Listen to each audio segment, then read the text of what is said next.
Se Manca.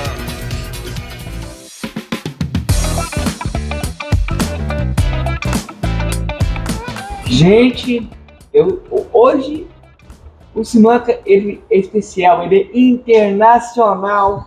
E a gente está aqui de volta no Ópera Bar.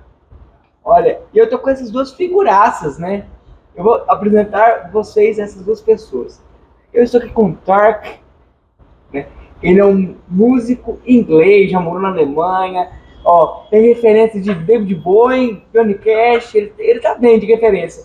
E do meu outro lado tem o Mike, o nosso tradutor. Isso mesmo, gente. Ele vai traduzir pra gente entender o que o Tarq fala pra gente.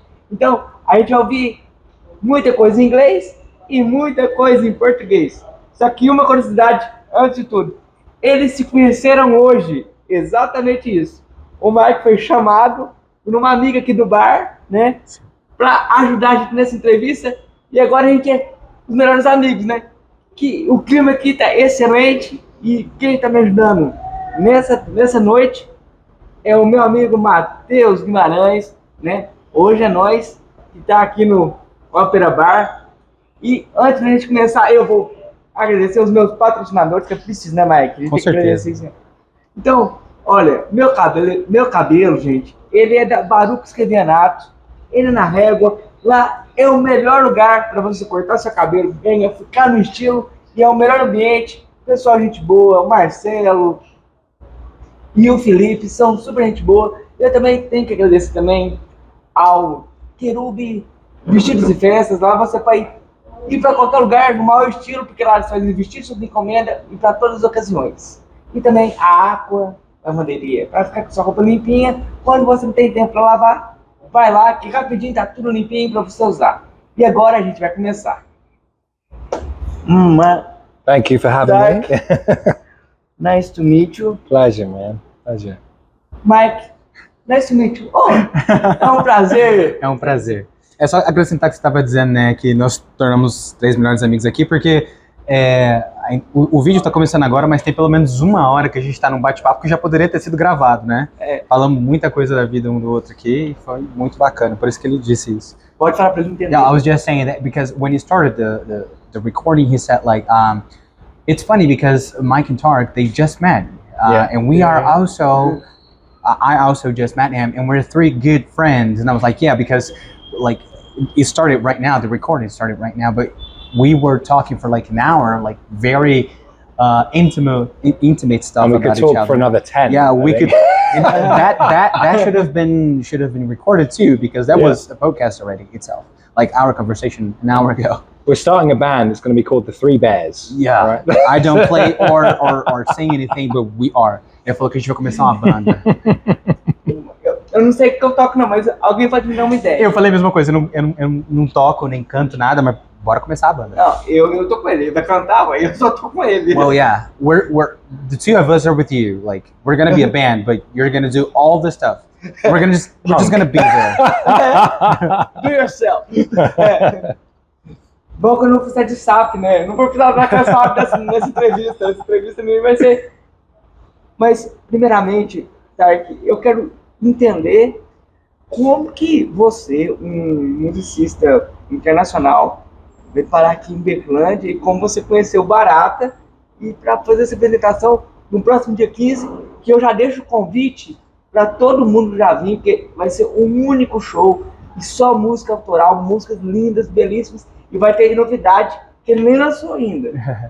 Well, he's asking, like, firstly, he would like to understand how you, an international singer, how did you end up here? How did you meet Barata, who's the owner of this bar? And he was, after that, inviting people to come for the 15th, because you're only going to sing your own songs. And he said that there's going to be songs you haven't even played out yet. It's going to be the first time. Yes, this is true. Really, it is. Yeah. There are a couple new songs in there. Question is, how did it happen? So I got this show through my brother-in-law and my sister-in-law. They're a wonderful duo called Seven Eyes. You should check them out. Very, very, very beautiful music. And Paolo, the guitarist, had a connection with Barata at the bar, and he said, you know, do you want to come down and play some shows? Because we were visiting family, and I thought, what better way to kind of maybe do like a mini tour? But it was, you know, very last minute, and this is one of the venues that came through very last minute. And my connection to Brazil actually leads back to one of my friends in London. He's a Brazilian from, am I saying this right? Florianopolis? Florianópolis. Yeah, this wonderful place, paradise. And he had a bar called Spiritual Bar. And this was a local blues bar in London. And he was always telling me, go out to Brazil, come out and play some shows and just meet a very warm people. So my connection, family, and also from London, there's a connection there. Yeah, Bom, então ele é de Londres, né? E a esposa dele é brasileira, o irmão dela, consequentemente, o cunhado dele também. E ele tem essa conexão com a família, mas também tem uma conexão de um amigo de Florianópolis que foi para Londres, eles se conheceram lá. A esposa e, aliás, o cunhado e a esposa do cunhado também são musicistas, eles tocam. E a intenção dele era vir visitar a família e também uma conexão, você perguntou inicialmente a conexão, né? A conexão com esse amigo de Florianópolis. O amigo de Florianópolis já tinha dito para ele diversas vezes visitar o Brasil, porque é uma cultura muito acolhedora, é uma cultura muito aberta. Então, quando ele decidiu vir fazer essa visita para a família, ao mesmo tempo ele já pensou em fazer um mini tour, fazer alguns shows, mas foi tudo de muito última hora. A intenção principal dele era vir visitar a família. E aqui o Ópera foi um dos lugares que aconteceu assim, de última hora praticamente, porque esse amigo de Florianópolis é quem conhece o Barata, o dono do bar. Então foi através do amigo que aconteceu a conexão e falou para ele vir fazer esse show aqui. Oh, cool. Muito legal. E quero entender como que o Tarq, pessoa de 34 anos, começou e teve suas referências musicais lá em Londres. O que ele mais escutava? Qual foi o primeiro instrumento que ele tocou? He wants to know like the very beginning of it. How did you, a 34-year-old man, how did you like right at the beginning when you were back in London? In the beginning. Yeah. What were your first interests? Like how did you start it? So in the very beginning, I was around 7 years old. Yeah, it was a very early childhood to pick up a guitar. Ele tinha uns 7 anos, que a primeira vez que ele pegou um violão. Yeah, and I liked to write as well, a lot. Escreve bastante. And my sister found, my older sister, she found, you know, these doctor's papers where they tear them off, and it's like folded like this in a big stack, like a money $100 bills. You know, it's like they're stacked like this. And she came home, and I was always writing, and I needed new pieces of paper, and she like said, "Here, bah, write on this."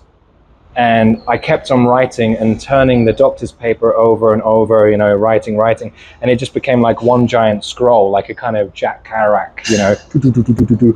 And I just started writing short stories, and at some point, this kind of cross-pollination, this marriage of the writing and the music just naturally came together. And I always say to myself, like, if I needed a cure, I would write it on my doctor's prescription paper, and it was music. The cure was music for me all the time. Ele estava dizendo que lá no começo, lá no começo, né, ele tinha 7 anos de idade, primeira vez que ele pegou o violão, e ele gostava muito de escrever, estava sempre escrevendo algumas coisas, e um dia a irmã dele, a irmã mais velha, encontrou um pacote de papel, que era papel usado para receita médica na época, um papel que vinha todo junto, e ele estava sempre precisando de papel, né, eu acho que mais antigamente não tinha tão fácil a mão papel, e a irmã dele chegou, e ele falou brincando, até parecia um stash, né, uma quantidade grande de nota de 100 assim, falou, tô aqui esse papel para você, entregou o papel para ele escrever, e ele começava a escrever na frente no verso do papel, até que foi se tornando, ele foi abrindo, e na frente no verso tinha várias e várias escritas de letras, e aí ele começou a juntar esse papel gigantesco, que era onde ele conseguia escrever, junto com as melodias que ele tocava. Ele falou, por último, brincando, que se ele precisasse de uma cura, ele pegaria a letra da música num papel de receita e daria a cura naquele papel. Qual foi a primeira música que você escreveu? What was the first song you ever wrote? Oh, wow. It was a song called Paradise. som chamado, uma música So I chamada guess, Paraíso. you know, it was prophetic in that I had to write this song and realize I was writing about Brazil. Ele falou que foi quase Inspiração do cara. ele falou que foi quase uma profecia, que ele estava escrevendo ali Yeah. e esse som se tornou sobre o Brasil. You know, it's like when you look back, you hear the earliest music you make. You know, it's like painting by numbers. You can see the structure very quickly about, you know, what makes sense. I was like 12 years old when I wrote my first song. You see the structure, but there's something really beautiful about listening to songs you write very early on because of the innocence. You know, it's not really a lack of experience, but a certain innocence in the song before you become aware of these different mechanisms of like how to write a song, you know. And let me just Yeah, go there. sorry. Yeah. So he was saying, a primeira música que ele escreveu foi essa, né, já tinha falado, chamada Paraíso. Ele tinha 12 anos de idade e o que ele fala sobre essa música é que hoje ele tem uma experiência melhor e mais longa com a música e ele acha muito interessante olhar para essa música do passado e algumas outras do passado também, que ele fala que não é falta de experiência, mas é uma inocência antes de se entender uma estrutura musical maior. E quando ele escuta essa música ele percebe isso, a inocência dos tempos de antes, de quando ele ainda tinha 12 anos, e é uma memória muito gratificante para ele escutar essas anteriores. There's a real kind of like the process of writing songs is almost like being able to create something and then let it go into the world, you know. And I don't know if this is be too easy to translate, so easy to translate, but there was a singer-songwriter who said once, a song is like a baby. You give birth to this song, albeit a lot easier to give birth to a song, and then you have to kind of relinquish it. You have to give this baby, this song up, and allow people to grow up with the song. The song grows up with the people, and as you get older, this song also grows up, and it becomes a part of their life. And I think, you know, that's just such a beautiful thing to be able to create something from nothing and just give it out. And that's also very healing, you know. It's a kind of nice conversation between the creator and the listener. And the song itself. Yeah.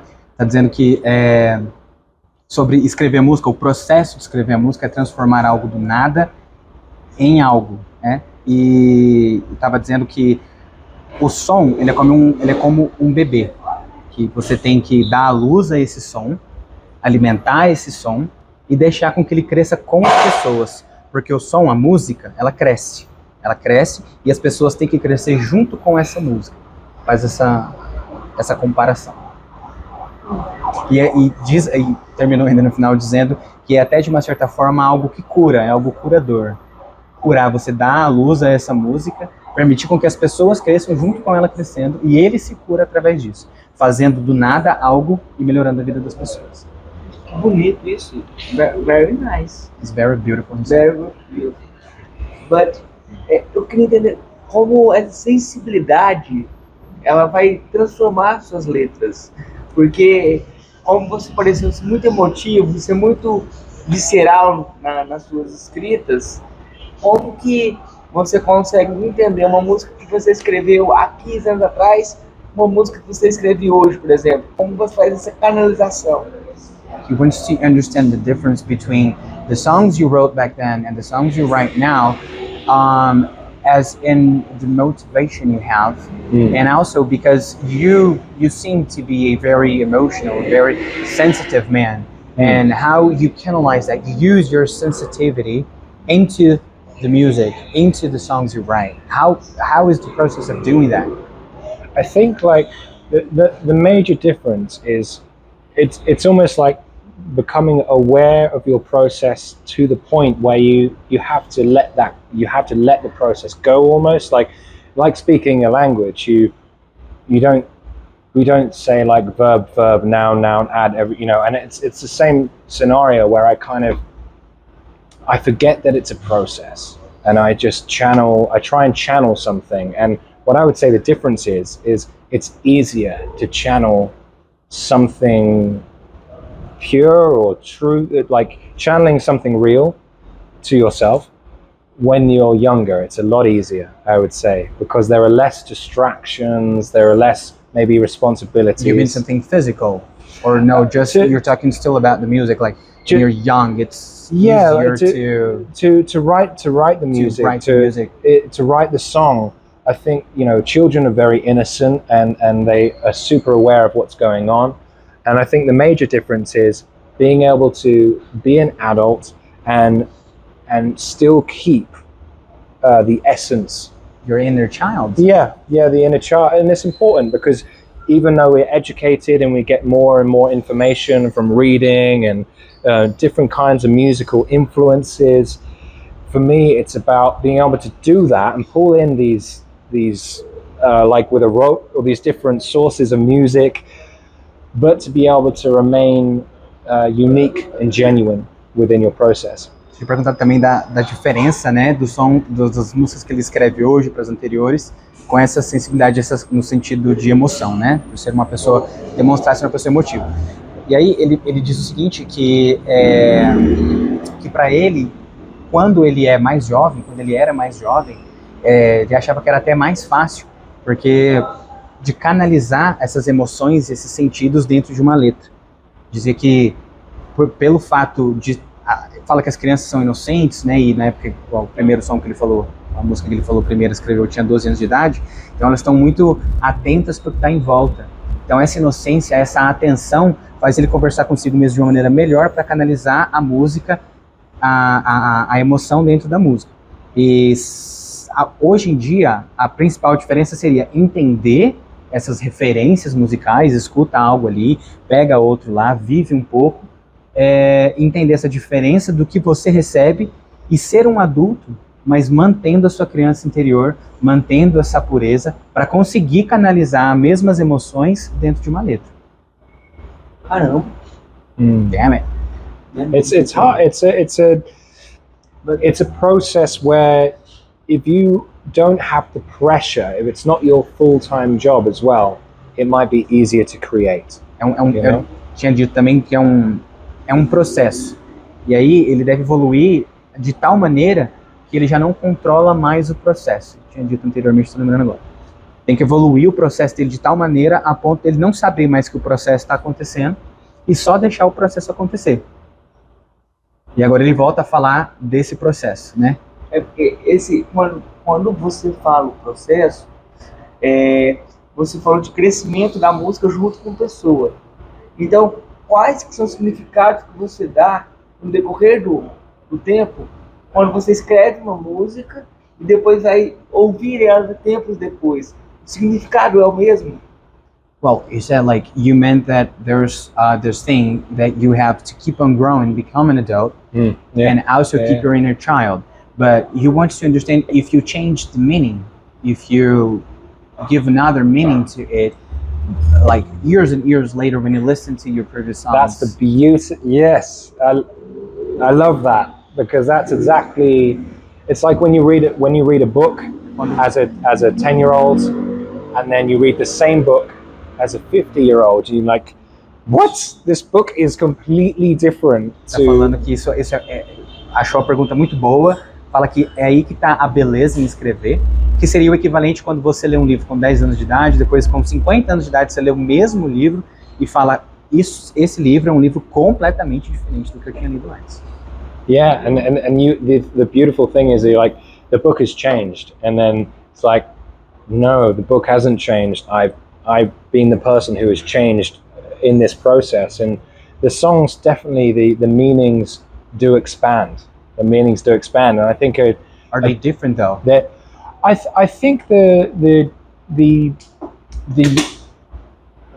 initial meaning of the song always stays with you, because it's a memory that, you know, it's, how can I say it?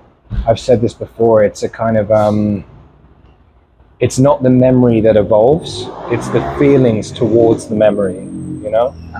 Ele diz que o significado que ele dá para a música depois ainda é o mesmo, o som não muda. Então, que ele estava falando, o significado se expande. Eu perguntei, mas é diferente? Ele não, ele falou que a essência, daquele significado que um dia você deu para a letra que você escreveu, ela vai estar lá.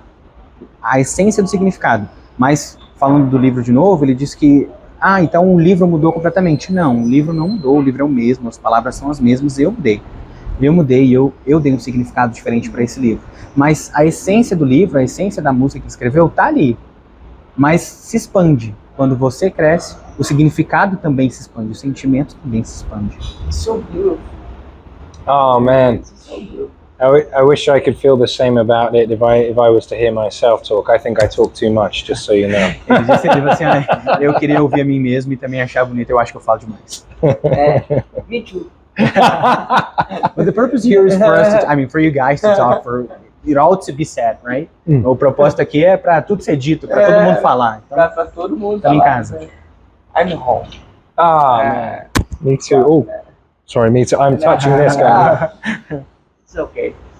Eu quero perguntar também porque, como você é um músico independente em Londres, eu tenho que perguntar para você, como que é a cena independente em Londres? Se há visibilidade, se há procura, se as pessoas gostam de ir nos pubs para poder ouvir o som novo, o som autoral, ou vocês têm que tocar os clássicos, sempre os mesmos clássicos, para o público ir aos pubs? Como é que funciona? Tem pubs só para artistas que tocam música autoral? São muitas perguntas. Yeah. You're saying like, since you're an independent musician from London, he wants to know what's your scenario is like back in London. He's like, do you have to sing classic songs in order to attract people to come? Do you only play the songs that you write yourself? What is your visibility back there? Are people interested in that? I think, like, for me personally, that in 2013 to 15, my visibility as an artist was really high. I was playing every night as much as I could, you know, in the pubs, in the bigger venues, in festivals. Ele diz que lá para 2013, 2015, ele tinha uma grande visibilidade. Tava tocando toda noite, cantando toda noite, nos pubs, nos bares, nos restaurantes. Ele tocava bastante nessa época. Música autoral ou música... Well, he's going. I just paused because it's getting too long for me. I sometimes even forget some stuff you said. No, it's fine, man. That's why I paused. But he went back to the question. I think you were gonna get there. Yeah. Is it classic? Is it yours? Is it not? Originals, always originals. Sempre original. Sempre toca Yeah, música. yeah. I think the question about classics for a lot of people is, you know, it's, do you do this full time? Is it your bread and butter?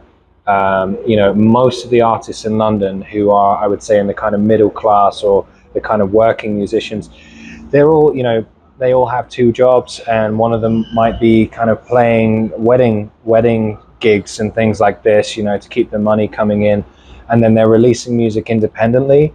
And I did that for some time, and I got really depressed doing that, you know. Tá dizendo que a grande questão para se perguntar se deve cantar uma música autoral ou os clássicos é se esse é o seu ganha-pão. Os músicos de lá têm que se perguntar se esse é o ganha-pão deles. A maioria dos músicos, eles têm dois empregos, um, entre aspas, é um emprego regular e o outro de cantar. E quando ele vai cantar, ele tem que cantar em casamento, ele tem que cantar em bares. E aí, para ele atrair o público, sim, ele precisa cantar músicas clássicas, músicas que não são deles. Ele se mantém escrevendo músicas, postando novas músicas, criando novas músicas, mas nem sempre eles têm espaço para fazer isso. Precisa tocar os clássicos para ter esse segundo emprego. Ele diz que ele fez isso por muito tempo, ele tocou músicas que não eram dele por muito tempo, para ter esse espaço, né, onde ele cantava, só que ele ficou praticamente depressivo. Era horrível, ele não gostava de cantar assim. Because I would add to that, you know, it's wonderful if you can do something in the music industry, even if it's playing bars or playing weddings. You have to make a living, and if you can do it with your music, it's a blessing. But for me, I couldn't believe that there wasn't a country out there where you could go to a venue or a bar and say, "Hi, I'm Tarq Bowen. I'll play for 100 quid, 100 euros, and, you know, let's keep doing this until we build up a following, you know." And when I moved out to Germany, I did this because London, for me, it was so saturated, oversaturated. In London, it's that everyone can play the blues. Everyone's everything. There's everything you want there. So in Germany, I went there. I carved out a scene. I found a band. We started playing all of these different venues and festivals, and it was different enough from the German scene, the German music scene, that I started to get more of a following. And yeah, sorry, man. Ele falando da carreira dele, mas ele também já falou que ele viveu na Alemanha, né? Que ele traz agora um pouco também. Ele diz que é ótimo tocar, seja num bar, seja em qualquer lugar, estar dentro da música, seja cantar ou trocar um instrumento, ou fazer qualquer coisa dentro da música, para quem gosta de música, para quem é músico, mas você tem que viver, você tem que ter dinheiro, você tem que pagar as contas. E aí é um dos principais motivos para ele ter ido para a Alemanha. Fala que lá em Londres estava muito super saturado, todo mundo podia cantar blues, todo mundo podia cantar qualquer coisa, então era muita gente tocando para pouco público. Por isso, né, fazendo um link com o que ele disse de tocar músicas que não eram dele e ficar depressivo, ele acharia ótimo se ele falasse que iria num bar para trocar barato, que ele mencionou o valor de 100 euros, vou tocar aqui para cobrar um valor barato e continuar tocando aqui até construir no público que vem aqui uma conexão com as minhas músicas, mas não dá, porque o dinheiro não é suficiente. Aí quando ele foi para a Alemanha, que foi lá que ele encontrou um cenário diferente, né, e que ele achou uma banda, e que ele pôde tocar músicas mais autorais, tocou em vários bares, tocou em vários lugares, e começou a subir um pouco, ganhar um pouco de reconhecimento mais local, e ter dinheiro suficiente para continuar fazendo o que ele gosta, tocar o que ele queria, no cenário da Alemanha. Ele fala alemão, fluentemente? Do you speak Deutsch? Mein Deutsch is peinlich, which means it's embarrassing. Ele é ruim. Yeah, mein Deutsch is nicht so good yet. But in Germany, I was in a scene where it was self-created. People started to come more and more, and we ended up in a scenario where we had 300 capacity venues sold out, 20 euros a ticket, and suddenly I was like, wow, and I can pay my band, I can afford to go out with a band, and a lot of musicians in London or in Europe, I would say more UK, they can't afford to tour with a band. It's just too expensive, so I reached a point in Germany where I could pay my band, I could sell out shows, and I was able to make a full living. So for 7 years, I was professional. Boy, you shouldn't use codes, come on. Ele está dizendo que nessa época ele estava num cenário que foi criado quase que por si mesmo, o cenário da Alemanha, né? As pessoas começaram a tocar, aquilo começou a ser bacana, as pessoas começaram a gostar. Então ele se viu no momento em que ele estava com a banda dele e ele ia tocar em lugares que tinha capacidade para 300 pessoas, vendendo ingresso a $100, a 100 euros, aliás, né? E quase que com a capacidade cheia de pessoas, então atraía muito público. E ele se viu num momento muito bom, porque aí sim ele conseguia pagar a banda, ele conseguia viajar em outras cidades, porque a maioria das pessoas que ele falou, primeiramente Europa, mas acho que mais na Inglaterra mesmo, não tem como fazer um tour por outras cidades para tocar em outros lugares, porque é muito caro, né? Não tem o veículo, não tem o material, então se torna muito caro para uma atividade que não está recebendo valor suficiente. E lá na Alemanha ele conseguiu fazer isso, então por 7 anos ele conseguiu viver bem, e diz que ele tocava, colocou até aspas, profissionalmente. Falei, não, tira essas aspas daí. You were professional, come on. We're living out of that. You are professional. And I now moved back home. Só para a gente resumir mais esse tópico, é bem parecido com a realidade que a gente tem de carro, né, no Brasil. Os músicos têm que trabalhar em 2 empregos, eles têm que lutar pelo espaço, têm que achar um espaço para tocar a música autoral, têm que tocar os clássicos para poder se manter. Então, por isso que ele foi rumo à Alemanha, porque lá tinha mais espaço para ele ter o som dele autoral divulgado, mas ele segue na luta para trabalhar só com o trabalho autoral, que é algo que eu admiro bastante. A gente acompanha muito a luta de muitos artistas aqui que querem e sonham em viver de música autoral e continuam noite após noite tocando 1, 2 músicas autorais e outros tantos clássicos. Então é essa luta dele é muito válida e admiro, seja aqui ou seja na Inglaterra, quem luta pelo seu trabalho, pelo seu som autoral. Então, parabéns pela sua história. Well, he's saying that the same path he had to go through, that's the same path that people go through here, musicians go through here. It's very difficult to live off like your own songs. You have to play classic songs. You have to play songs that people know for them to hire you to play.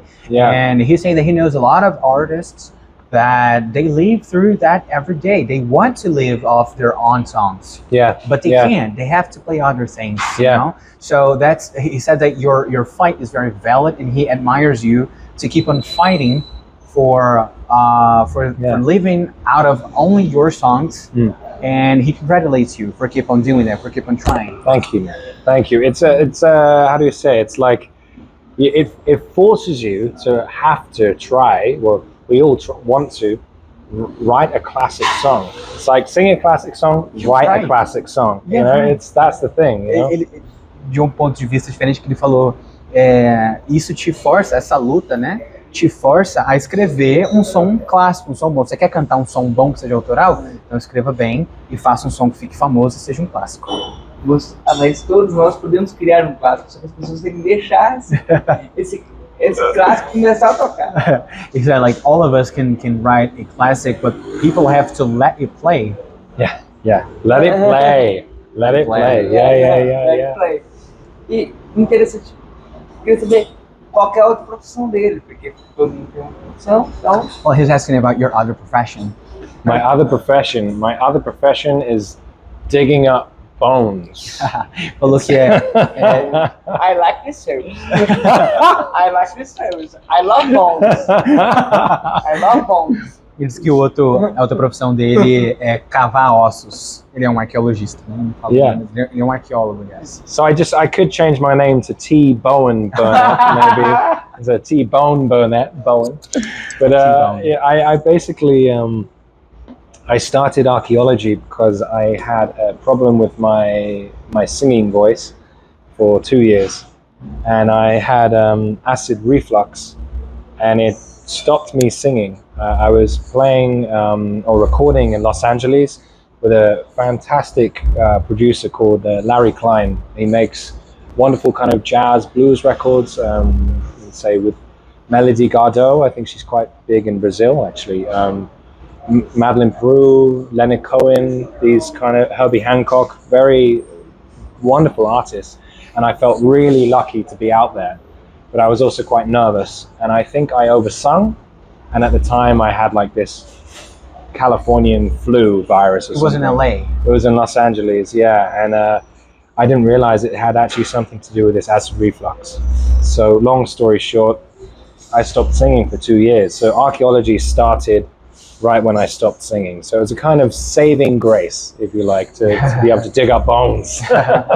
Falou que ele começou com a arqueologia porque ele estava com um refluxo gástrico e isso atrapalhou a voz dele, ele não conseguia mais cantar por um tempo. E aí ele foi para essa área, ficou 2 anos trabalhando nessa área. E na época ele falou até que estava lá em Los Angeles com um produtor muito bom, falou alguns nomes de alguns cantores que não conheço tanto. What are the names you were saying that the producer from LA was working with? Melody Gardot, Leonard Cohen. Oh God, there's a vast amount of artists he's worked with, but the sound is very much a kind of blues, soul, jazz. Era um produtor que estava nessa área, que ele gostava de blues, uma área bacana, ele se sentia muito sortudo em estar trabalhando com esse produtor naquela época, e foi bem nessa época que ele deu o azar de acontecer isso e a voz dele ficar ruim, né, com o que ele disse, e foi trabalhar como arqueólogo. Ficou por 2 anos nisso, até que ele voltou, curou lá, melhorou o refluxo dele e voltou a cantar.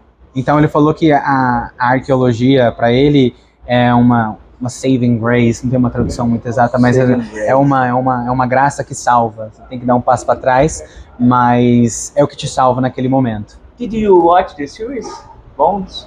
I have with yes, I know who with the guy from Buffy the Vampire Slayer. Yeah. Yes, I I watched remember. that. It's that old. We are that old. We are, man. Yeah, we are. We are. We're getting close to agora it. eu vou traduzir os dois. Agora você pegou, agora, né? Tá junto aqui, eu vou traduzir os dois. Estavam dizendo que perguntou da série Bones, se tinham assistido. Ah, que tem um ator da série de vampiro, que série é essa? Buffy, a Caça dos Vampiros. É, essa série aí. E falou desse tipo assim, nossa, mas essa série é tão velha assim, nós somos velhos assim? Não são, não são, não. You two are not, oh, come on. Young at heart. I'm 45. My soul is young. Yeah. Forever young, as Bob Dylan would say. E ele tem uma história muito interessante, gente, que ele começou a gravar em 2011 e teve que tirar essas músicas do ar por conta de patrocínios, por conta de coisas contratuais. Eu queria que ele contasse essa história pra gente. E ele lançou alguns singles e esse ano prepara um álbum novo. Eu quero saber quando que esse álbum sai. He was telling the story you were telling right before that, like back in 2011, you had your first album, but then because of the labels who were trying to contract you, to do contracts with you, you had to take it off. You never put it back on.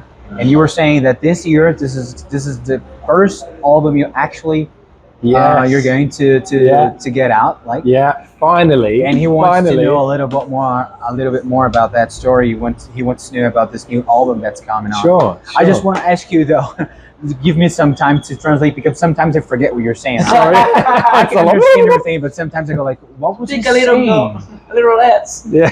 No, not less. You can speak as much as you want. Just a little bit more pauses. Just needs to go, time out. Tava dizendo que pode falar o tanto que quiser, mas com umas pausinhas maiores, porque fica difícil lembrar tudo que tem que traduzir. So, the new album is basically an overview, I would say, of the last 10 years. And it's really a collection of songs that it's taken me a long time to really establish the sound, because I would write so many different kinds of music. You know, I'd have blues, funk, soul, and I didn't want a team of writers or a kind of a circle of people kind of controlling how I would put the music together. And so it's taken me a long time of, you know, a process of maturing, a process of taking a step back. And I think that happened because of archaeology and being able to not sing for a long time. I was able to pick and choose what songs would fit. So that's Ele tá dizendo que esse novo álbum dele, ele é na verdade uma visão geral de todas as músicas que ele já escreveu até hoje, e que ele não quis um time de pessoas, um time de escritores controlando o que ele escreveria ou o estilo, né? Porque ele diz que ele escreveu diversos estilos diferentes, blues, funk, soul, e por isso que está levando muito tempo. Também culpa aí os 2 anos de pausa da arqueologia, né? Também fez com que ele tivesse que dar espaço para trás, mas que esse tempo também está sendo uma coisa boa, esse tempo maior está sendo uma coisa boa, para ele conseguir aos poucos entender quais músicas e quais estilos ele vai encaixar melhor dentro desse álbum. Which is coming this year, right? I hope so. Vai sair esse ano, né? Ele espera, né? Me too. I hope to. I hope to. Nós estamos todos esperando, né? E eu queria saber do seu processo de criação, dessas letras, do seu estilo. Você definiu como um pouco mais de folk, esse atual trabalho. Quais que são suas referências e como você trabalha a questão de ter um pouco de comparação ou de lembrete de nomes como Ray Charles, Johnny Cash?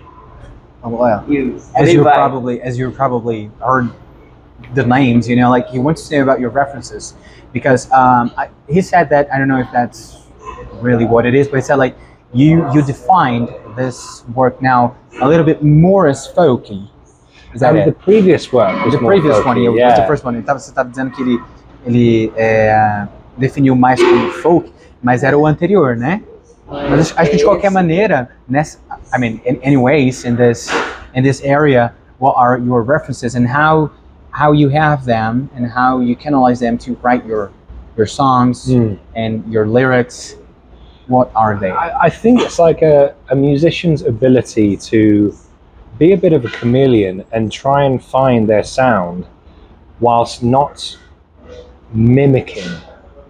And I think it was actually Johnny Cash he said, it is a sin to imitate, but it is not a sin to emulate.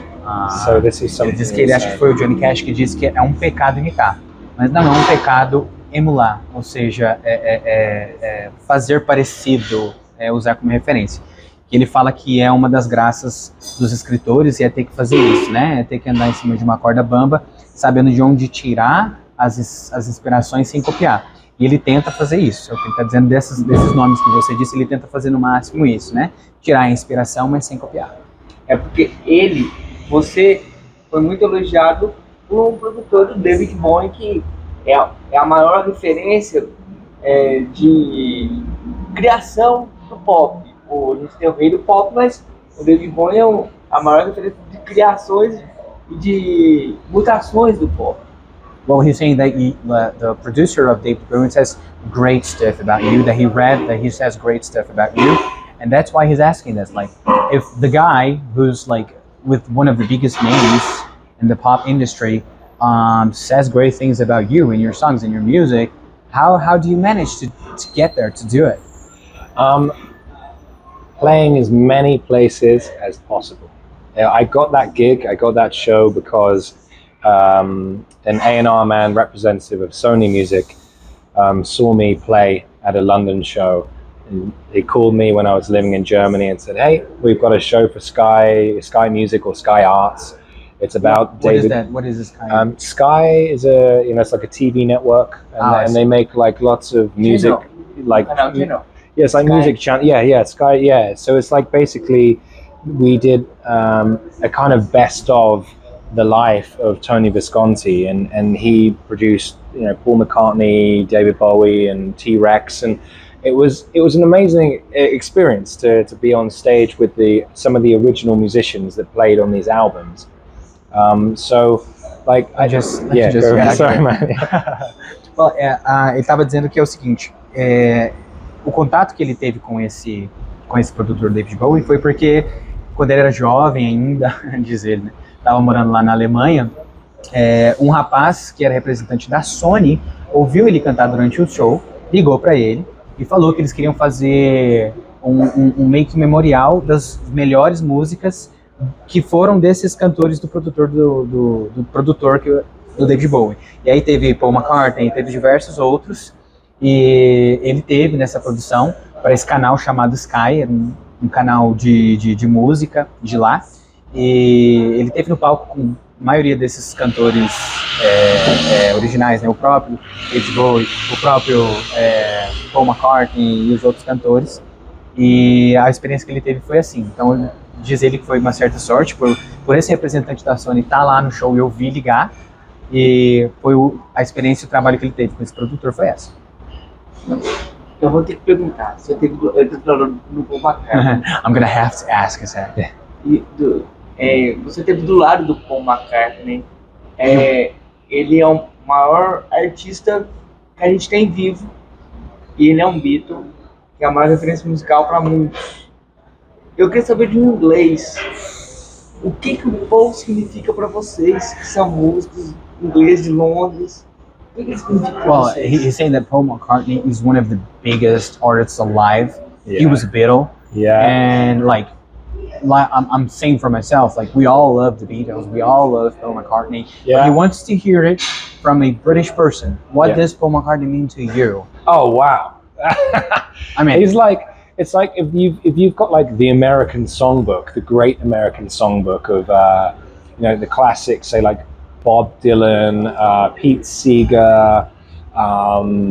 Oh God, it's got off the top of my head. Bob Dylan's biggest influence. This land is your land. This land is my land. That kind of thing, They have like the great American songbook, and I think Paul McCartney he's probably numero uno for kind of like the great British songbook. Of course, along with John Lennon, George Harrison, and I think like the fact that we've exported so many British, kind of rock stars or writers. I don't know if it's something in the water, but they had a sound. What do I think about Paul? He's one of my heroes of writing. I mean, this guy wrote hit after hit whilst reading Chaucer. I don't know. Chaucer's a very kind of let's say intense writer. Ele tá dizendo que o Paul McCartney para ele é um herói da escrita, um herói para ele da escrita, e que ele estava mencionando anteriormente que existe um livro dos grandes sons americanos, grandes músicas americanas, né? Aí o principal exemplo que ele colocou foi o David Bowen, e existem diversos outros, né? Existe esse livro dos melhores. E aí se ele falasse que se tivesse um livro dos melhores britânicos, o Paul McCartney seria o número 1 disparadamente, né? Com vários outros, John Lennon, existem vários outros, mas o Paul McCartney seria o número 1 e ainda diz que ele é um escritor extremamente intenso. Ele é um dos heróis dele.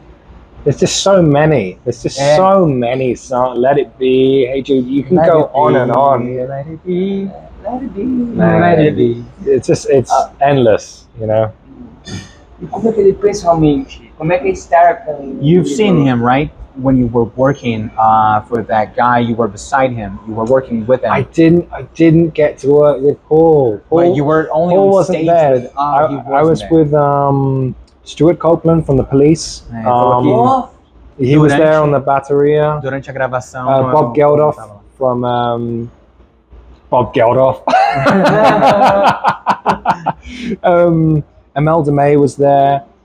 It was a fantastic show, but this was like we were singing David's music, and T-Rex as well, Tyrannosaurus Rex.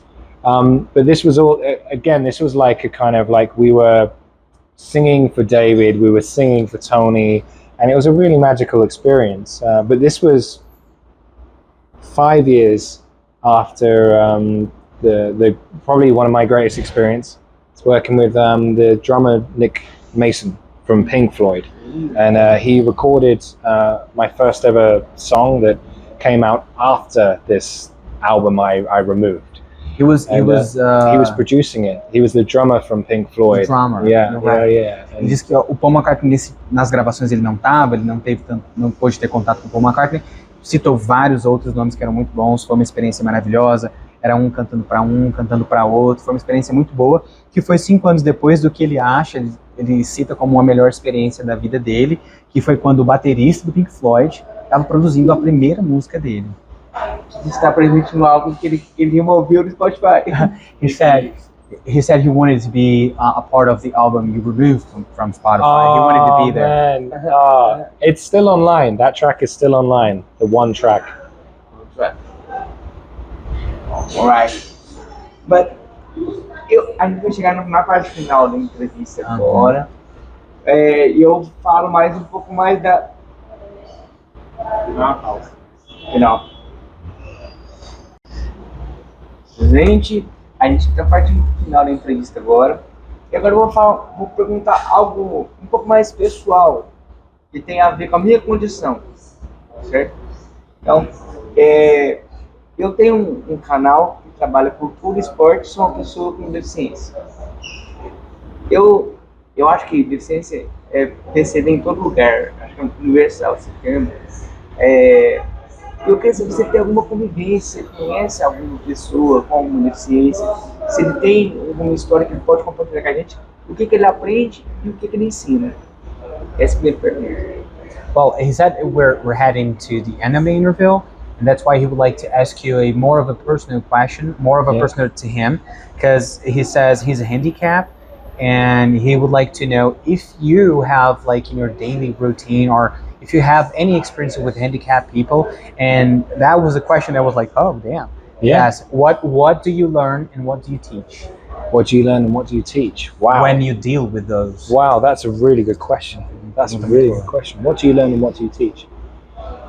You learn to, I think... First of all, do you know anyone? Do you deal with anyone? Do you have experience? I do. My brother-in-law. Really? Yeah. O irmão dele também tem uma condição. O cunhado. Yeah, he wonderful human being. He had an accident when he was in his mid-20s, and he basically he broke his back. So he was paralyzed here, and he learned to walk again. But what happened was that the disability in which he lives with was not visible. So it was like learning to be aware, but always remembering to treat someone as a human being, but being aware in the sense that it's like, I'm not going to say let's go on a 10-mile walk. I will always have the patience to say, hey, what do you want to be doing, man? You know, because it's like I don't like leading the way on that front, but at the same time being letting someone live their best life. So teaching, how would you say it? Like you teach, how would you teach that? That's such a good question. Such a good question. How do you teach that? I guess it's a sense of awareness, but at the same time not overdoing that. It's letting someone be who they are. You know, that's it's simple really, but then I guess there's some people who overthink that. Yeah. You know? Então, falou do cunhado dele, né, que nos 20 e poucos anos aí, ele teve um acidente, ele teve uma fratura de coluna, ficou paralisado, aprendeu a andar de volta, mas ele não anda tão eficientemente como uma pessoa que nunca fraturou a coluna, né? E quando eu falei da sua pergunta, que até eu me impressionei, né, o que você ensina, o que você aprende, falou sobre aprender é fácil para ele, que ele aprende a ter paciência, ele aprende a conviver, ele aprende a ser solícito.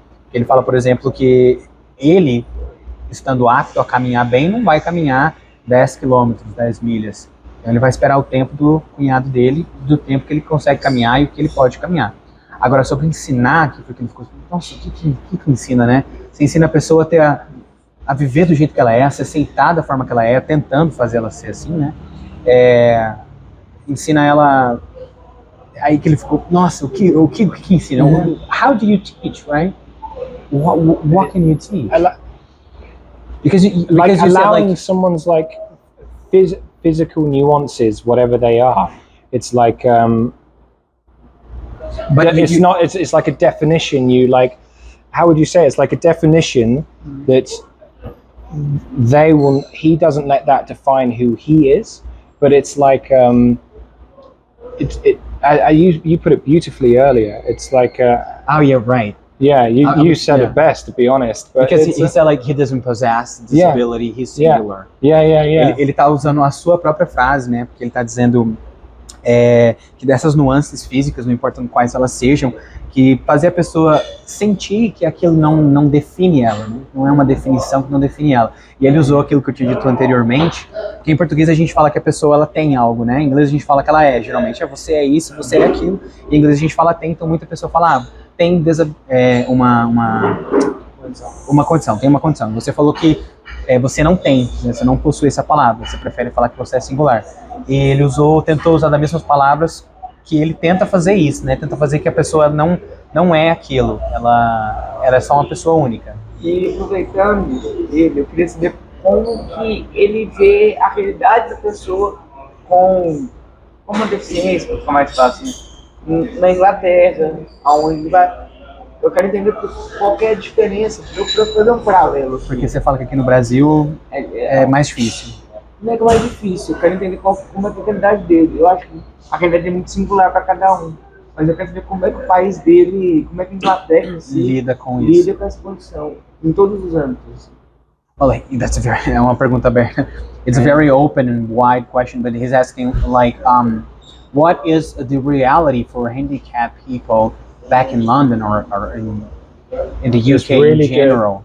Because even I asked, like, what do you mean? Like, because here in Brazil it's more difficult. Because I was thinking like, access most of the times is difficult. With buses, most of the time they don't have spaces for people with wheelchairs. Jobs, it's very difficult for handicapped people to find jobs. And he was asking like the reality back where you come from. Well, what is it like? Jobs, and it's changed. It's been like I think it's been evolving.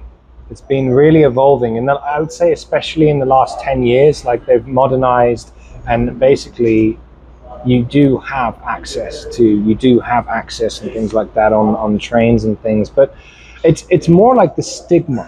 It's more like the stigma, like, do people hide the statistics, for instance, and things like jobs. Like this is a really good point, because we have a system in the UK where it's called universal credit, and it's for folks on low income and things like this. But there, you know, and by the way, I will say this because I'm not a proud patriot at all, and I'm very open about this. I'm more of a libertarian for peace, openness, you know, access for all of this, right? But in England, I would have to say that there is a stigmatism in that the UK government have like a system where, and this is reported, where about 10 years ago, if someone couldn't work due to a disability, they were put on this system which would allow them to have a disability benefit, so they were able to live. But what was really horrible, and it truly disgusted me, was that they had to prove that they couldn't work. Well, that's and it's really like obvious, like here in Brazil too, and this is a big, yeah. Vem dizendo que é o seguinte, dos últimos 10 anos para cá mudou bastante, né?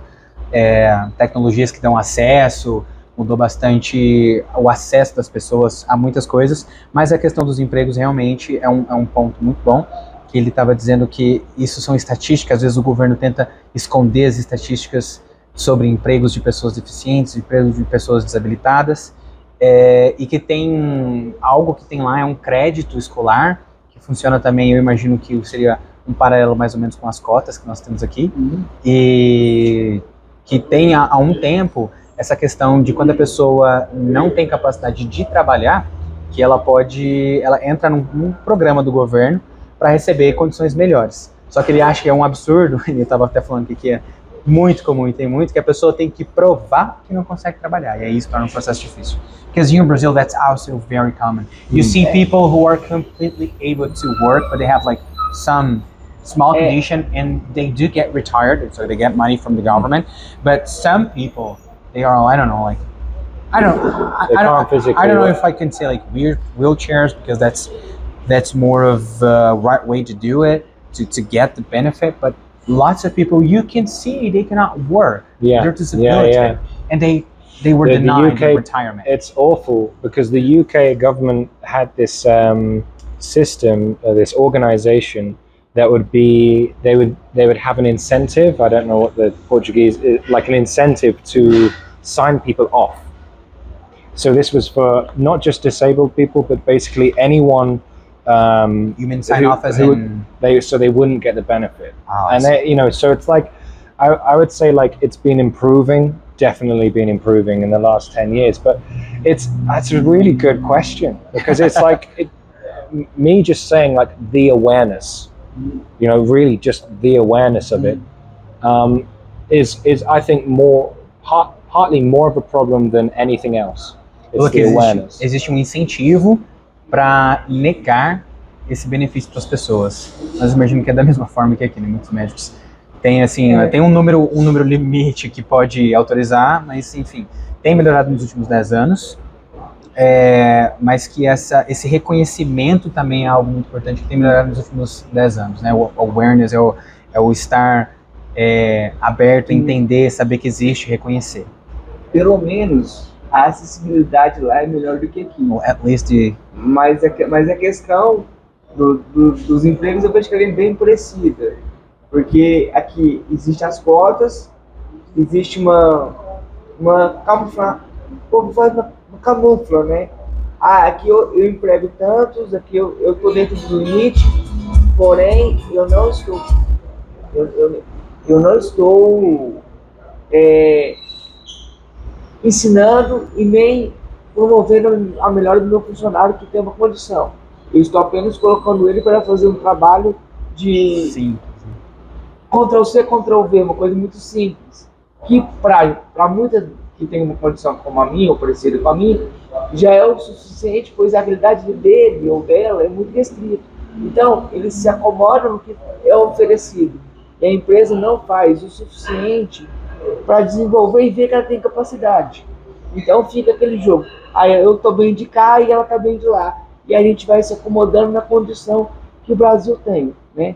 Que não é muito boa, onde a gente fala que o Uberlândia é um exemplo de acessibilidade. Ela é um exemplo de acessibilidade. Isso não quer dizer que ela é boa.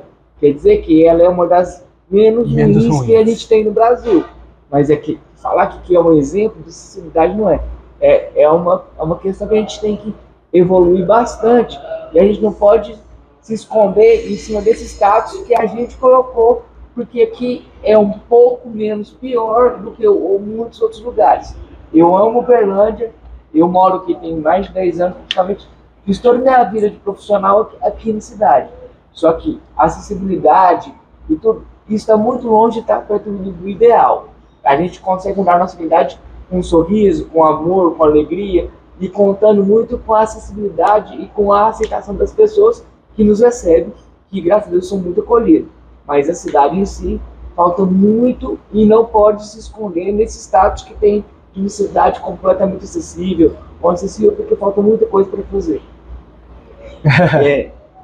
No, just to sum up, you were saying like that at least over there the accessibility, like physical accessibility, is better, but when it comes to jobs, it's very close to what we live here. And he was giving like his point, which I find very interesting as well. That the thing is, when they kind of camouflage the statistics, in like, okay, we have employees that have disabilities, they are handicapped people, but we're not even doing anything to improve their capacity. We're not even using their capacity. We're putting them here to work doing something very simple because the number obligates us, but we're not going to give them any course. We're not going to improve their abilities. We're not going to do anything to improve them. So they go like, okay, my reality is if I don't have this job, I'm not going to make enough to eat, so I'm okay here. And the reality of the companies, on the other hand, is like, we have the amount of people here that is in the law. We're fulfilling the law, so no one grows. And that's why it's something very difficult. They should be doing something to self-improvement. And also, and then he goes like, because this town, Uberlândia, is, they say is one of the best, but he goes, no, this is not one of the best. It's one of the least bad places for accessibility. He said that he lived here his whole life. He loves it here. It is okay, but there's a lot to improve. And a lot to improve. It's a mirror. It's a mirror of the, I think, universal. Agora, estou encerrando para mim, tem uma pergunta. Como eu não gosto do termo que me define que é deficiência ou disability, eu troco esse termo singularidade por acreditar e realmente entender que todo mundo é único, todo mundo é singular. E eu queria que ele compartilhasse uma singularidade dele, uma coisa só dele. Well, as he was saying before, he doesn't really like any word that defines people with disabilities. But he's saying that he prefers to use the word singular. As in, he believes not only him, but everyone is a singular person. So he would like you to share one singularity of yourself. Wow, that's a nice ask. A singularity of myself is that's exactly how. That's why. It's a good one. It's a good one. It's a good one. It's a good one. I think that's how I've. Wow, if only I could have been so eloquent to say that when I've been asked to join a church or a kind of spiritual thing. I just go, I'm singular. I see the world in the same way. I see it in the same way, so that everyone can have that self-determination to define themselves without having to be grouped. And I say that for myself because wherever I've gone in life, whether it's a scene or a group, and that's either a people or anything like that, we as humans have to have these labels and these kind of we have to be able to have an association with things. And I think, like, for me, I've always had an issue with that, because I like the idea of being singular. I am singular, and I define myself the way, with like a piece of artwork sometimes it's like a dot on the wall, but the reason why it's sold for so much is because the person who made it is very good at describing it, you know? I see. So that's probably the best way I could say it. It's like that self-definition, we shouldn't be limited also by physical, but let's say it's our imagination is the thing that is not limited. So what's the one thing that makes me singular is the capacity to allow my imagination to always be open. That's probably it. Always be open. Diz que ele enxerga o mundo da mesma maneira que você. Ele gosta de ver as coisas como singulares, gosta da ideia de ser de ser uma única pessoa. Ele diz que, por exemplo, as pessoas, os humanos, nós humanos, nós temos muita necessidade de nos dar rótulos, de ser associados com algo ou com alguém, e tudo tem sempre um padrão, tudo tem sempre algo que deve ser encaixado. E a singularidade dele seria ele permitir a mente dele a se aceitar como único e não ser encaixado. Ele dá um exemplo de que uma obra de arte, às vezes, ela é um pontinho na parede, mas ela foi vendida ou pode ser vendida por tão caro porque a pessoa que fez ela é tão boa em descrever essa arte, descrever o que essa arte transmite. Então, ou seja, não ter um rótulo, não ter uma capacidade. A singularidade dele seria ter a mente aberta para enxergar tanto ele quanto todo como único. I love it. Eu quero levar a singularidade para Inglaterra. He wants to take singularity to England, to London. Para a universidade, para a escola. He wants to take singularity. Take it to the world. To a school. Ele falando, mano, leva pro mundo. E para encerrar, a minha pergunta, as pessoas têm um pouco de medo de receio de fazer alguma pergunta para mim, por conta da minha condição. Então, isso dando a grande todo dia que ele perguntar o que ele quiser sobre a minha condição ou a minha realidade, ou como eu vivo, qualquer coisa que eu for perguntar. He's saying that as the last question, he says that people normally are afraid of asking him about anything of his condition. So he is giving you the opportunity, if you would like to ask anything that you normally wouldn't ask, if you want to know about his reality, about his condition, his physical, his mind, anything, you can ask.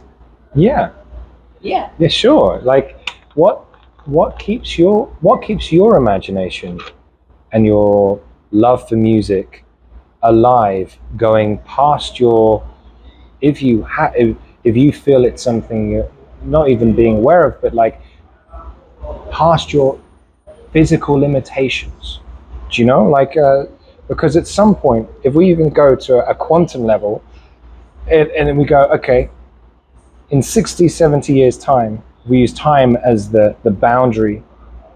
I would like to say, I hope what are my physical limitations in 60 years, right?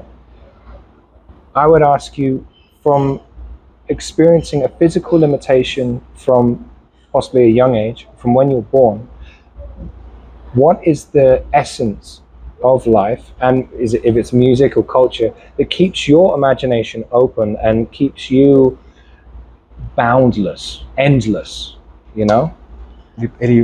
Primeiro ele faz a pergunta, né? Disse que a pergunta que ele tem é o que faz a sua imaginação, o que é que causa você seguir a vida, se manter em pé, continuar com a música, com a arte, sendo quem você à frente, além, aquém da sua limitação física.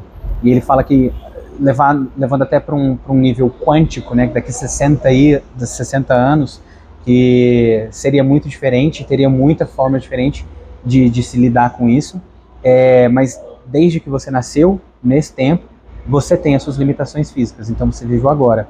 E aí, agora, o que é que mantém a sua imaginação continuando, além no sentido de como se você nem existisse a sua limitação física? Olha, no começo, quando a gente percebe o mundo, a gente se acha muito diferente e inferior às outras pessoas. Isso é normal. Só que, com o passar do tempo, eu saí da minha cidade, eu não sou de Bernardo, eu sou de Viário, e a cultura, e a música, o teatro, me fizeram enxergar a diversidade que tem no mundo. Essas possibilidades, e cada noite, cada cobertura, cada evento, cada é uma experiência diferente. Você pode ir você pode ir no show do mesmo artista 3 vezes. São 3 experiências diferentes. Então, eu entendi que a arte te dá um horizonte que a família não consegue, porque ela não tem como te dar.